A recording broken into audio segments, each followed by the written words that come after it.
পুজোটা জুড়ে আমার একটা মাত্র জিনিসেরই আফসোস রয়ে গেছে। হ্যালো এভরিওয়ান, কেমন আছো তোমরা? আশা করছি সবারই পুজো খুব ভালো কেটেছে।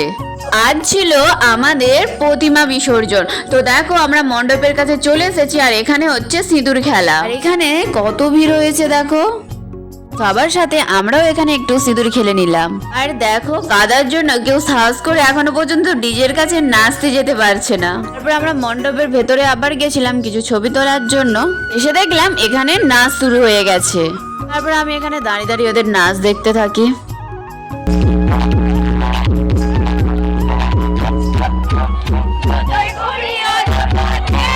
নাচা গানার পর আমরা চলে গেছিলাম খেতে। এখানে এসে দেখো আমরা সবাই মিলে বসে পড়েছি।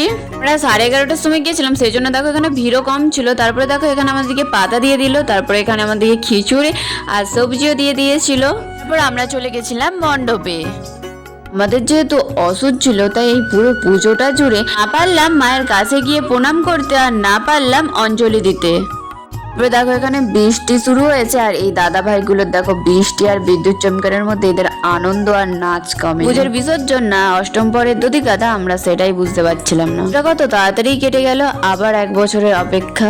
তোমরা কে কে আমাদের এই পুজো প্যান্ডেল ঘুরতে এসেছিলে অবশ্যই আমাকে কমেন্টে জানিও।